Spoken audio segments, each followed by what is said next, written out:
Uy, ang bilis! Day 4 na agad ng 2025. Musta everybody? I hope buo pa din kayo after nung putukan.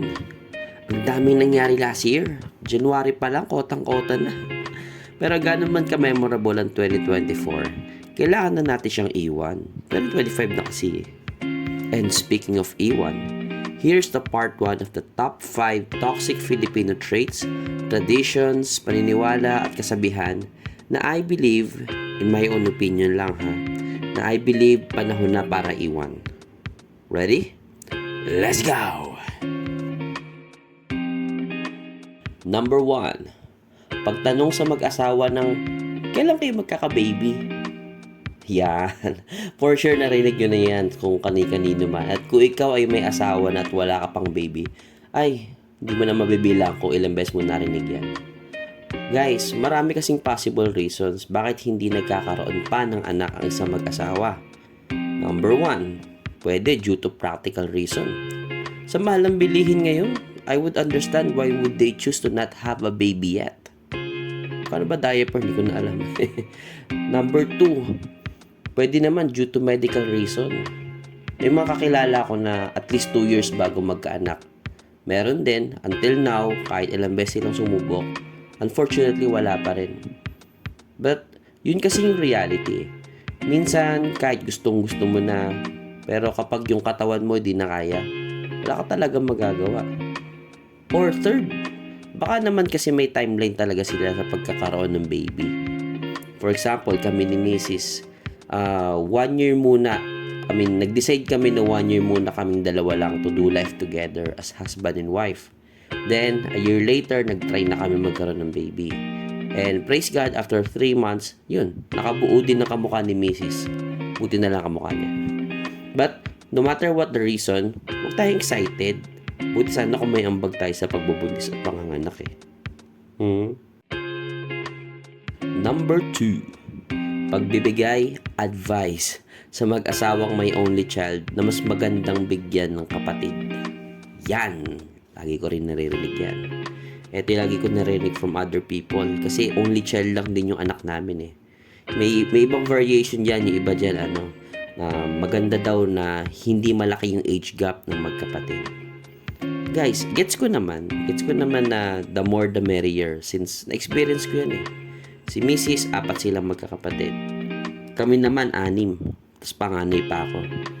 So, gets ko yun na mas marami masaya. Mas masaya. Pero, gets ko din na the more, the many mouths to feed. Na kapag marami kayo, mas mahirap umulit ng ulam. Oh, relate ka dyan, no?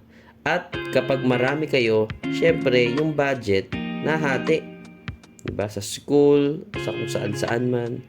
Kaya yung pangarap ko maging astronaut, scientist, painter, environmentalist nung high school ako, ayun, nauwi sa pagiging IT.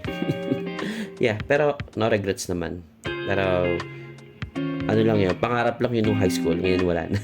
But the more than sa practical reason, si Mrs. kasi nahirapan sa pag-alaga ng anak namin nung baby pa siya. Kaya naman, we decided na wag munang dagdagan or wag nang dagdagan. Tingnan natin kung magbago isip namin sa future.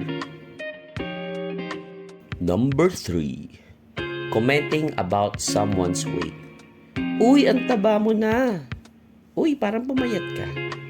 To be honest, I don't mind kapag nasasabihan ako nito kasi guilty din ako.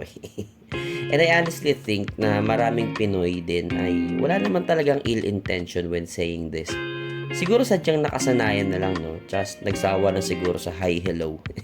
But we don't know kasi kung anong pinagdadaanan ng isang tao. At marami din kasi ang sensitive sa ganitong topic.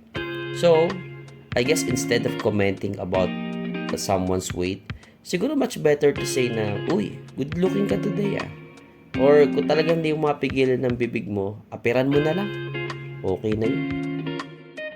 Number 4, bawal tumanggi sa pagiging ninong at ninang.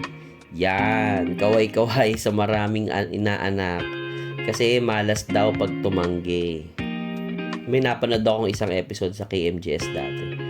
About siya sa isang lalaki, I think taga Bulacan siya. Nangutang siya ng 100,000 para lang may maipamasko siya sa, guess what, ilan yung inaanak niya? 200. 200. So, ilan yun? 100,000 divided by 200. 500 pesos per inaanak. Grabe. Tapos tinanong siya kung bakit umabot sa 200 inaanak niya. Sa pagkakatanda ko, sagot niya doon is, bawal daw kasing tumanggi. Tapos malas nga daw. Grabe no. Ang dami. Hindi ko kinakaya yun. Yun, nagkautang patuloy siya. Personally, may mga tinanggihan na akong maging ninong dati. Simply because hindi ko naman kilala yung bata. Or hindi ko naman din ka-close yung mga magulang. Diba? Paano ko nga naman kasi i-guide yung bata as a second parent kung hindi ko naman kilala yung bata, diba? So, sa mga tinanggihan ko, I think so far di pa naman ako minamalas. Number 5. Filipino time. Yan. Pet peeve ko talaga ito eh. Lalo na kasi ang dami-dami kong blood boiling experience in the past. Grabe. Pag naalala ko, nag-iit ulo ko. Joke lang, naka-recover na ako doon. Ako naman, nalilate din naman ako minsan. Pero, hindi naman yun to the point na abutin ng at least 1 hour sa pagka-late. Grabe naman yun, pang grand finals na. But, if malilate ako, I make sure na i-inform ko yung kamit ko about it. Na ito yung dahilan, bakit ako malilate. Kaso yung iba kasi wagas eh. Alam mo yun, late na, wala pang pasabi. Tapos pagdating, nakangisi pa, parang wala nangyari. Diba? So, yun lang. Sana mabago na tong image ng Filipino time kahit paunti-unti, no? Kasi kaya naman eh. Tingnan mo, pansin mo ha, kapag pupunta ka sa airport, sabihin nating alas 11 ng tanghali yung flight mo. Ano oras ka darating doon? 3 to 4 hours before the flight. Andun ka na agad. Why? Kasi may consequence pag nahuli ka. 'Di ba? Kasi pag nahuli ka, matagal lang pila sa immigration or kung ano pwede mangyari. Kaya naman inaagahan mo. So, kasi pag nahuli ka, may consequence nga. So, yung desire mo na hindi malate, mas malaki. So, ganyan yung ginagawa namin kapag halimbawa may event kami na dapat puntahan tapos may call time. Usually ako yung ina-assign na na marshal doon kasi alam nila mahigpit ako eh. So, ginagawa namin, we ensure, kunwari 7 a.m. ang usapan na aalis. We ensure na aalis kami sa call time, 7 a.m. talaga. Unless, yung driver na mismo yung na late. At yung mga hindi makakaabot, yun, bala na silang sumunod, bala silang gumastos. The first time na ginawa namin to, iniwan talaga namin yung mga na late.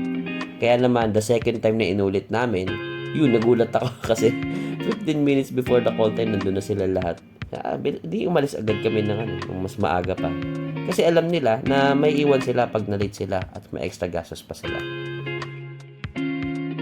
Ayun, part 1 pa lang to kasi I know madami pang toxic Filipino traits ang dapat nating iwan as we face 2025. Ikaw, agree ka ba dito or disagree?